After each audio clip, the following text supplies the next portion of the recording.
Eu ia falar só para provocar, mas não é esse o espírito. Ontem eu fui xingado, isso seria provocação, mas fui chamado de bolsonarista por um amigo muito querido, muito leal, muito fiel, e resolvi refletir com ele sobre essa questão de ser bolsonarista, que não sou, embora a maioria das pessoas que curta meus posts seja, e eu tenho muito respeito por elas, embora a maioria dos petistas não goste do que eu falo, e eu tenho respeito por muitos deles, eu não sou bolsonarista porque não concordo com o modo Bolsonaro de governar. A única coisa que acho é que Bolsonaro é melhor do que Lula, ou Lula é pior ainda do que Jair Bolsonaro. Bolsonaro é um incógnito em 2018, e acho que, a despeito de todos os problemas que foram muitos, sobretudo a partir do golpe do Supremo Tribunal Federal, conseguiu um desempenho que agradou a opinião pública. O PT já mostrou do que é capaz, isso é que me assusta. Mas, enfim, eu não quero falar de política hoje, não. Até porque a questão brasileira que pega nesse momento é a economia. A Rede Globo escalou um jornalista para falar bem por dia do governo Lula. E a gente tem ouvido algumas atrocidades, algumas contradições que realmente deixam a categoria toda envergonhada.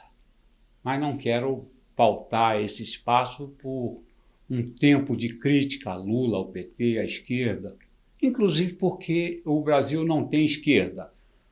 Os comunistas vão comer criancinha. O Brasil não tem comunista. Comunista é alguém que fica rico usando o dinheiro dos outros. O Estado toma tudo, distribui entre os parceiros, companheiros, e aí os dirigentes partidários, né? Isso é muito comum no governo chinês, e é tudo com a mesma cara, o cara pode receber 2 vezes a mesada, mas não tem essa coisa. Então há comunistas no Brasil, né? O Flávio Dino, que foi um comunista notório, disse que ele é da ala do comunista, graças a Deus. É mais ou menos por aí mesmo. Nós vimos a Manuela Dávila, o Haddad comungando, não é coisa de comunista. Há uma chamada esquerda democrática que eu considero contradição, porque se é esquerda não é democrática. E eu, quando militei na esquerda, eu achava que eu era democrata. E ajudei muito no processo de redemocratização do país como jornalista. Mas, enfim, eu queria falar de economia hoje um pouquinho, porque vi esta semana um levantamento do sistema de proteção ao crédito, dando conta de que 40% das famílias capixabas estão com nome sujo no SPC e Serasa. 40% é muita gente com nome sujo. Há outros 50% que estão com apelido sujo, com nome e segundo nome. E o restante está com nome, apelido e sobrenome. A crise veio para pegar muito e o governo continua batendo cabeça. Lula ontem perdeu uma batalha importante para Haddad, a questão do reajuste dos combustíveis. Absolutamente necessária, inadiável, só não cabia porque o discurso de campanha, a promessa foi em outra direção. Então, há um embate dentro do governo, Flávio Dino contra um monte de gente, Janja contra todo mundo, inclusive Lula, Haddad contra Lula, Lula contra Faustão, Faustão contra... É uma esculhambação muito doida, entender essa política brasileira, e eu não quero entender, porque não tenho qualificação para isso. E vou concluir com uma preocupação muito maior e muito mais importante, porque a gente ouve falar em preocupação com as futuras gerações. Que mundo nós vamos deixar para nossos filhos e netos? Eu sempre inverto essa pergunta. Que filhos e netos nós vamos deixar para esse mundo? Quem leu 1984, Orson Welles, enfim, há outros emblemas dessa transformação intelectual com tecnologia do grande irmão, a verdade é que nós temos hoje um dado muito preocupante. A juventude brasileira e do resto do planeta nunca teve acesso a tanta informação. tudo ali ao alcance de um dedo. Apertou o botão, o Google te informa o que você quiser. Sendo verdade ou não, porque a mídia só confirma e desmente o que é do interesse corporativo ou interesse comercial, mas você aperta lá o Google, tudo que eu busquei até hoje no Google, eu encontrei sem exceção. Isso significa que nós estamos usando cada vez menos o nosso cérebro, nosso processo cognitivo. Em consequência disso, as previsões dão conta de que nos próximos 300 mil anos, a última esperança da gente era a Rainha Elizabeth, mas já se foi, mas daqui a 300 mil anos, em termos históricos, isso é muito pouco, nós vamos ter uma geração com cérebro do tamanho do caroço de azeitona.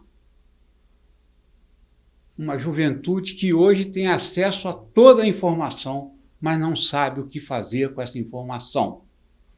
O Bauman chamava de tempos líquidos. Nada é feito para durar.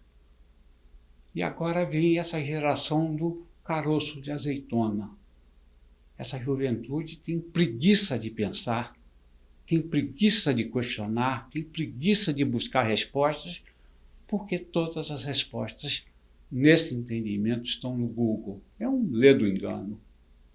Essa coisa de linguagem neutra, isso é um projeto de emburrecer a humanidade.